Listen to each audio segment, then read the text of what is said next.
अंतिम बिंदु से होकर गुजरता है। अंतिम बिंदु मतलब समझ रहे हैं, जब आप लोलक को मूव कराएं इधर और यहाँ आ गया, ठीक है, यहाँ आ गया, ये स्थिति पे आ गया, यहाँ से इधर आएगा, यानी कि यहाँ से जब ये गुजरता है, यहाँ से यहाँ गया, यहाँ से भैया यहाँ तो नहीं रहेगा, ये प्रत्यानयन बल के कारण क्या होगा, इधर आने का प्रयास करेगा।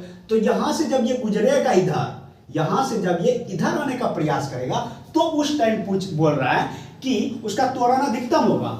जब हम लोलक बता रहे थे उसी टाइम बताए थे कि यहाँ पर त्वरण मैक्सिमम होता है। त्वरण जो होता है यहाँ पर मैक्सिमम होता है, मैक्सिमम होता है, और यहाँ पर जीरो होता है, यहाँ पर जीरो होता है, भी बताए। यहाँ पर त्वरण क्या होगा, मैक्सिमम होगा। अब बताओ त्वरण क्या होगा, मैक्सिमम होगा। क्या होगा, मैक्सिमम होगा। जब त्वरण मैक्सिमम है तो बल क्या होगा बताओ, रिस्टोरिंग फोर्स क्या होगा, ये भी मैक्सिमम होगा, मैक्सिमम होगा। किसी को आप जोर से टांग के छोड़। जय हिंद। आज हम लोग पढ़ेंगे प्रत्यानयन बल के बारे में, यानी कि रिस्टोरिंग फोर्स, उसके बारे में पढ़ेंगे, उसके बारे में जानेंगे कि वो आखिर क्या है, कहाँ पे उसका यूज होता है। वीडियो थोड़ा आने में लेट हो गया क्योंकि ड्यूटी के साथ साथ अभी हमको क्वार्टर जो हमको अलॉट हुआ था, क्वार्टर में काम करवाना पड़ रहा है, जिसके कारण क्या हो रहा है, क्वार्टर में बार बार जाना पड़ रहा है और उधर उसको टाइम देना पड़ रहा है। क्योंकि अगर वहाँ पे नहीं रहेंगे ना, साफ करने वाला या कम करने वाला ढंग से कम ही नहीं करेगा, तो उधर का टेंशन हो रहा है, इसके कारण अभी वीडियो नहीं हो पा रहा है, पर डे वीडियो जो नहीं डाल पा रहे हैं। तो कोई बात नहीं, एक दो दिन बाद वो क्वार्टर काम कंप्लीट हो जाएगा, ख़त्म हो जाएगा और वहाँ पर शिफ्ट हो जाएंगे और वीडियो कंटिन्यू जैसे आ रहा था वैसे ही आएगा। अगर आप चैनल को पहली बार विजिट कर रहे हैं, सब्सक्राइब कर लीजिए। यहाँ पर रेलवे से जुड़ी इन्फॉर्मेशन, साथ में पढ़ाई से रिलेटेड टिप्स भी दिया जाएगा। तो चलिए देखते हैं प्रत्यानयन बल क्या है। देखो प्रत्यानयन बल जैसा कि हम लिखे हैं, यहाँ पे देख रहे हैं प्रत्यानयन बल।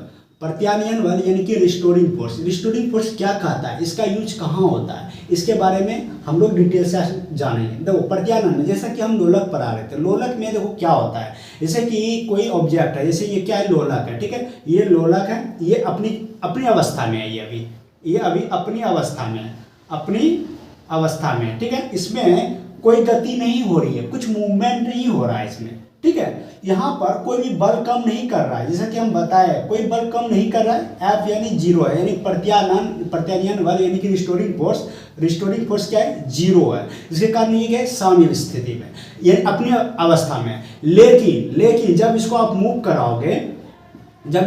कराओगे तो ये इधर आएगा, फिर इधर से इधर जाने का प्रयास करेगा, जैसा कि हम लोलक में बताए हैं, ठीक है।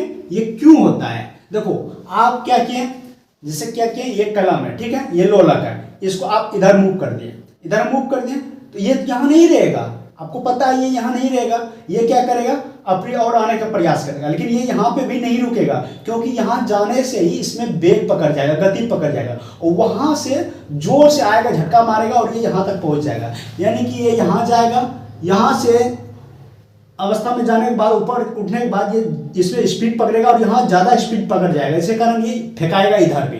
तो ये जो हम यहाँ से यहाँ किए हैं और पुनः ये जो इधर आने का प्रयास करेगा, ये किसके कारण, तो प्रत्यानयन बल के कारण।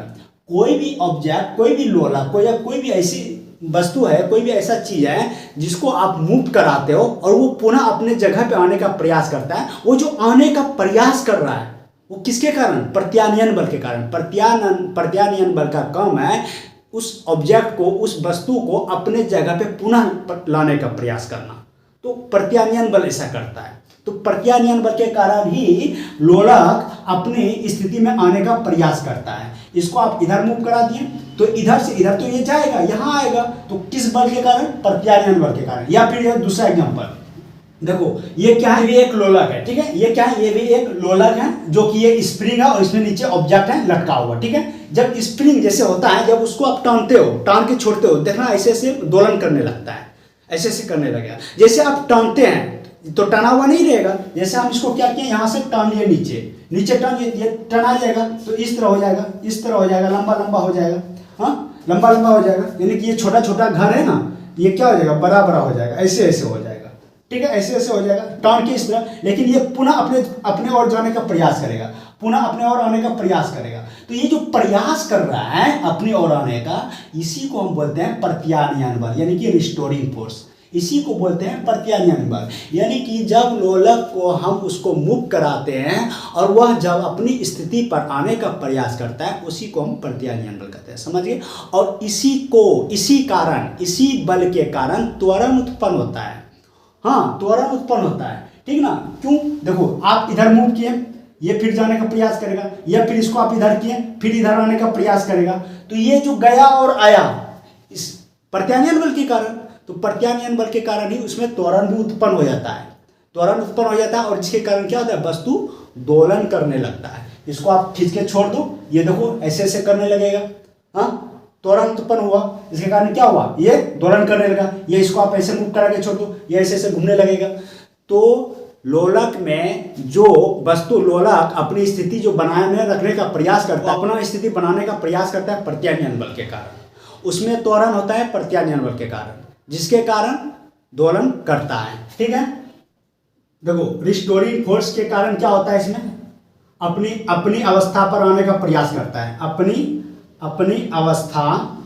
अवस्था में आने का प्रयास करता है, आने का प्रयास करता है, प्रयास ठीक है, अपनी अवस्था में आने का प्रयास करता है लोलक, किसके कारण, रिस्टोरिंग फोर्स के कारण, प्रत्यानयन बल के कारण।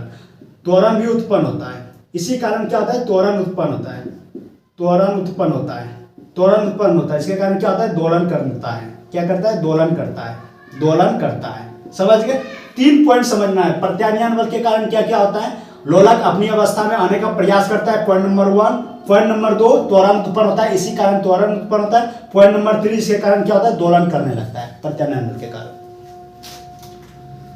तो प्रत्यानयन बल पर है। अब चलिए इसमें हम आगे समझते हैं, इस पर सवाल क्या क्या कैसे कैसे आता है। आइए देखते हैं हम लोग SHM क्या है। SHM का मतलब होता है सिंपल हार्मोनिक मोशन, यानी कि सरल आवर्त गति। सरल आवर्त गति या आवर्त गति आप लोगों को हम पहले जब लोलक बता रहे थे उसी टाइम बता दिए थे, लेकिन थोड़ा सा हम आपको याद दिलाते हैं कि जैसा कि हम बताए, जब लोलक अपने पथ पर जैसा कि इसको मूव करा के इधर छोड़ दे, ये इधर से फिर इधर आएगा, हाँ जब ये अपने पथ पर बार बार अपने पथ को दोहराती है, अपने एक निश्चित पथ पर वो गति करती है, और निश्चित समय अंतराल में जब वो निश्चित पथ पर गति करता है, इसी को हम लोग सरल आवर्त गति कहते हैं। ठीक है, इसी को हम लोग क्या कहते हैं, सरल आवर्त गति बोलते हैं। ठीक है, निश्चित समय अंतराल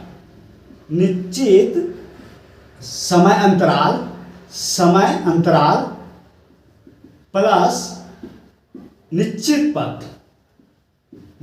पथ, इस दोनों को मिला करके हम लोग सरल आवर्त गति कहते हैं। जब लोलक अपने निश्चित पथ पर निश्चित समय अंतराल में गति करता है, इसको हम सरल आवर्त गति कहते हैं। ये हम बता चुके हैं पहले ही।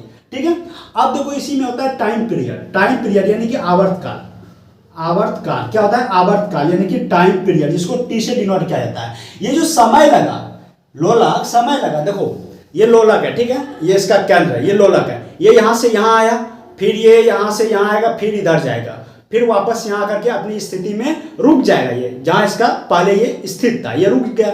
ये जो समय लगा, देखो यहां से यहां आया, फिर यहां गया, फिर इधर आया, ये जो समय लगा, इसी को हम लोग टाइम पीरियड कहते हैं। क्या कहते हैं, टाइम पीरियड, यानी कि निश्चित समय अंतराल को,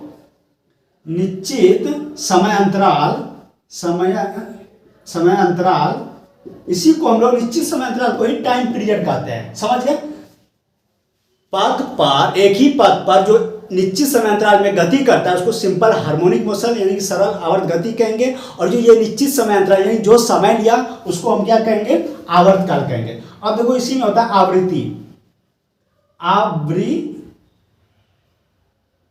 आवृत्ति, ठीक है, इसी में होता है आवृत्ति, यानी कि जिसको कि एन से डिनोट किया जाता है, ठीक है। आवृत्ति देखो क्या होता है, आवृत्ति कहता है जब एक सेकंड में लोलक अपने पथ को बार बार यानी कि जितना बार दोहराती है, मात्र एक सेकंड में जितना बार, देखो स्पीड से इसको हम कर दिया ऐसे बार बार, यानी कि एक सेकंड में वो जितनी बार अपने पथ को दोहराती है उसको हम आवृत्ति कहते हैं। आवृत्ति कहता है एक सेकंड में जितनी बार अपने पथ को दोहराती है, हाँ इसी को हम लोग क्या कहते हैं, आवृत्ति कहते हैं। समझिए, आवर्त काल में क्या होता है, देखो आवृत्ति और आवर्त काल में जस्ट उल्टा होता है। आवर्त काल कहता है कि लोलक जो अपने पथ पर बार बार मूव हो रहा है, जो इसमें समय लगा उसी को हम कहते हैं आवर्त काल। लेकिन आवृत्ति कहता है फिक्स समय देता है, एक बंधा हुआ समय की एक सेकंड में कितना बार ये दोलन करेगा, एक सेकंड में जितना बार दोलन करेगा, जितना बार दोलन करेगा, इसी को हम कहेंगे आवृत्ति। तो देखो आवृत्ति और आवर्तकाल के बीच में जो संबंध होता है, आवृत्ति जस्ट आवर्तकाल का जैसा कि देखा उल्टा होता है, यानी कि आवृत्ति इसका लिख सकते हैं 1/t, यानी कि 1 बटा आवर्तकाल।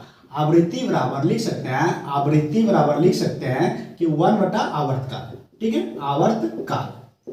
ये दोनों के बीच में रिलेशन होता है, n बराबर 1/t, या फिर इसी को हम लिख सकते हैं t बराबर 1/n। इसी को इधर कर देंगे, t बराबर क्या हो जाएगा 1/n। तो ऐसा संबंध होता है, यानी कि अगर आवर्तकाल बढ़ेगा तो आवृत्ति घटेगा, और आवृत्ति बढ़ेगा तो आवर्तकाल घटेगा। समझ गए? इस पर सवाल भी देगा कि किसी लोलक का आवर्तकाल 10 सेकंड है, 10 सेकंड है, हाँ, तो उसका आवृत्ति क्या होगा, क्या होगा आवृत्ति? तो n बराबर 1/t, n बराबर क्या करेंगे 1/t, तो t कितना है 10 है, ठीक है, तो कितना हो गया 1/10, क्या हर्ट्ज, Hz। आवृत्ति का SI मात्रक क्या होता है? आवृत्ति का इसका जो SI यूनिट होता है वो Hz, यानी कि हर्ट्ज,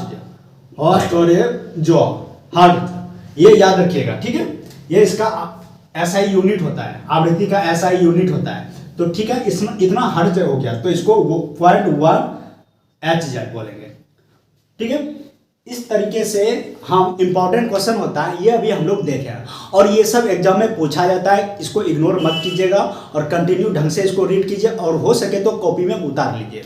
देखिए अब इसी पर सवाल पूछा जाता है, कह रहा है कि सरल आवर्त गति की विशेषताएं, कह रहा है सरल आवर्त गति करने वाला कण जब अपनी मध्यमान स्थिति से गुजरेगा तब क्या होगा। सरल आवर्त गति करने वाला कण यानी कि एक लोलक जब अपने बीच की स्थिति से गुजरेगा, यानी कि जहां वो है यहाँ से गुजरेगा तो क्या होगा, यहाँ से गुजरेगा कब, जब इसमें आप गति कराएंगे, गति कराएंगे मतलब इसको हम उधर पुश कर दिए, ये फिर अपने इधर होने का प्रयास करेगा। जब ये बीच की स्थिति से गुजरेगा, यानी कि फिर से यहाँ से जब ये गुजरेगा, देखो इधर मूव किए, वहां गया, फिर यहाँ आया, बीच में आया ना, तब इधर जाएगा, फिर तब ना यहाँ आएगा। यही कह रहा है कि जब बीच की स्थिति से गुजरेगा तो उस टाइम क्या होगा। तो कह रहा है उस पर कोई बल कार्य नहीं करेगा। देखो ए नंबर में कह रहा है उस पर कोई बल कार्य नहीं करेगा, जैसा कि बोले रिस्टोरिंग फोर्स। रिस्टोरिंग फोर्स जो है अभी जस्ट बताया कि ये बीच में जो होता है, जब बीच में ये आ जाएगा जीरो हो जाएगा, रिस्टोरिंग फोर्स जीरो हो जाएगा, कोई बल कार्य नहीं करेगा इस टाइम। जब ये गति करेगा और ये बीच की स्थिति से गुजरेगा तो कोई बल कार्य नहीं करेगा। कह रहा है उसका त्वरण शून्य होगा। अभी जस्ट बताएं कि रिस्टोरिंग फोर्स के कारण ही त्वरण उत्पन्न होता है। जब ये तो बल जीरो होगा, त्वरण क्या होगा, जीरो होगा। रिस्टोरिंग बल के कारण क्या होता है, ये अपने स्थिति पर आने का प्रयास करता है, तो रिस्टोरिंग फोर्स ही भैया जीरो हो गया, तो त्वरण क्या होगा, जीरो होगा। त्वरण क्या होगा, जीरो होगा। अब देखो क्या कह रहा है, उसका वेग अधिकतम होगा। अभी जस्ट बताए कि जब कोई लोलक इसको यहां पर मूव कराओगे आप, ये ऊपर जाएगा, ऊपर उठेगा तो वो वहां से और झटका मारेगा, जोर से आने का प्रयास करेगा, हाँ, जिसके कारण यहां पर आते आते फिर यहां से जैसे देखो यहां से जैसे ऊपर चढ़ेगा फिर वेग घटते जाएगा, लेकिन यहां पर वेग पकड़ जाएगा, यानी कि वेग क्या हो जाएगा, मैक्सिमम हो जाएगा, मैक्सिमम हो जाएगा, समझे, वेग ज्यादा हो जाएगा। और उसके बाद क्या कह रहा है, गतिज ऊर्जा अधिकतम हो गया। देखो गतिज ऊर्जा क्या होता है, काइनेटिक एनर्जी क्या होता है, हाफ एम वी स्क्वायर, यानी क्या होगा, वेग जब अधिकतम हुआ काइनेटिक एनर्जी भी क्या होगा, मैक्सिमम होगा, ये भी मैक्सिमम होगा, यानी कि ये भी अधिकतम होगा। उसके बाद क्या कर रहा है, स्थिति ऊर्जा शून्य हो जाएगा। बताओ अभी यहाँ पे स्थिति ऊर्जा होगा क्या, हाँ यहाँ होगा, ये तो गति में है, गति में जब ये गति स्थिर में नहीं है तो स्थिति ऊर्जा कैसे, तो पोटेंशियल एनर्जी क्या होगा, वो जीरो होगा।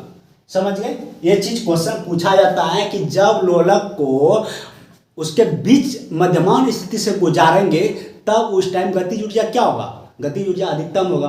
पूछेगा उस टाइम त्वरण क्या होगा, त्वरण शून्य होगा। क्यों होगा, क्योंकि कोई बल कार्य नहीं कर रहा है, रिस्टोरिंग फोर्स जीरो है, उसका प्रत्यानयन बल जीरो है। कौन सा लोलक पर कौन सा बल कार्य करता है, तो रिस्टोरिंग फोर्स कार्य करता है। अगर पूछेगा जब कोई किसी लोलक को उसके मध्यमान स्थिति से होकर गुजारते हैं तब स्थिति ऊर्जा क्या होगा, तो मध्यमान स्थिति में क्या वो वेग में रहता है, तो स्थिति ऊर्जा जीरो होगा। और पूछेगा गतिज ऊर्जा तो अधिकतम होगा। आइए दूसरा पार्ट इसी का देखते हैं। कार्य सरल आवर्त गति करने वाला कण जब अपने गति के अंतिम बिंदु से होकर गुजरता है, अंतिम बिंदु से होकर गुजरता है। अंतिम बिंदु मतलब समझ रहे हैं, जब आप लोलक को मूव कराएं इधर और यहाँ आ गया, ठीक है, यहाँ आ गया, ये स्थिति पे आ गया, यहाँ से इधर आएगा, यानी कि यहाँ से जब ये गुजरता है, यहाँ से यहाँ गया, यहाँ से भैया यहाँ तो नहीं रहेगा, ये प्रत्यानयन बल के कारण क्या होगा, इधर आने का प्रयास करेगा। तो यहाँ से जब ये गुजरेगा इधर, यहाँ से जब ये इधर आने का प्रयास करेगा, तो उस टाइम बोल रहा है कि उसका त्वरण अधिकतम होगा। जब हम लोलक बता रहे थे उसी टाइम बताए थे कि यहाँ पर त्वरण मैक्सिमम होता है, त्वरण जो होता है यहाँ पर मैक्सिमम होता है और यहाँ पर जीरो होता है, यहाँ पर जीरो होता है, भी बताए। यहाँ पर त्वरण क्या होगा, मैक्सिमम होगा। अब बताओ त्वरण क्या होगा, मैक्सिमम होगा। क्या होगा, मैक्सिमम होगा। जब त्वरण मैक्सिमम है तो बल क्या होगा बताओ, रिस्टोरिंग फोर्स क्या होगा, ये भी मैक्सिमम होगा। किसी को आप जोर से टांग के छोड़ देगा, उसको उधर से टांग के छोड़ देगा, इधर जोर के टांग के छोड़ दिया, जितना जोर से आप टानेंगे उतने जोर से वो उधर जाने का प्रयास करेगा, उतने जोर से बल उसको खींचेगा अपने तरफ। तो जितना जोर से आप उधर डिस्प्लेसमेंट किया उतने जोर से आने का प्रयास करेगा। तो त्वरण मैक्सिमम होगा, बल भी मैक्सिमम होगा। तो यहाँ पर बताओ गतिज ऊर्जा क्या होगा, वेग क्या होगा, वहां पर वेग क्या होगा यहाँ पर। अरे इसको जब उधर मूव किए तो यहाँ आकर के क्या स्थिर होगा, तब वो वेग पकड़ेगा उधर से, तो वेग क्या होगा, जीरो होगा। इसके कारण क्या होगा, kinetic energy half mv square, जो अभी हम लोग पढ़े, वेग जीरो है तो v का जीरो, तो जीरो हो जाएगा, यानी काइनेटिक एनर्जी जीरो हो जाएगा। भैया ये क्वेश्चन पूछा जाता है और प्रत्येक एग्जाम में मिलेगा। और अगर आरआरबी का तैयारी कर रहे हैं, किसी भी पोस्ट का, एलपी हो, ग्रुप डी हो, एनटीपीसी हो, उसमें आपको ये सब क्वेश्चन देखने के लिए मिलेगा। क्वेश्चन यही रहेगा, जब किसी लोलक को अपने उसके अंतिम बिंदु से होकर गुजारते हैं, या जब कोई लोलक अपने अंतिम बिंदु से होकर गुजरता है, तो उस टाइम स्थितिज ऊर्जा क्या होगा, स्थितिज ऊर्जा जीरो होगा। बोलेगा उसका वेग क्या होगा, स्थितिज ऊर्जा क्या होगा, अधिकतम होगा। वेग क्या होगा, वेग जीरो होगा, क्योंकि वहां जाकर के स्थिर हो जाएगा, तब ना वेग पकड़ेगा। बोलेगा त्वरण क्या होगा, त्वरण अधिकतम होगा। बोलेगा बल क्या होगा, बल भी अधिकतम होगा। तो इस तरीके से इसको पढ़िए और क्वेश्चन को हो सके तो कॉपी में लिख लीजिए। और आज इतना ही रहने देते हैं। वीडियो पसंद आए लाइक शेयर एंड सब्सक्राइब करना मत भूलिए। मिलता है नेक्स्ट वीडियो में, तब तक के लिए जय हिंद।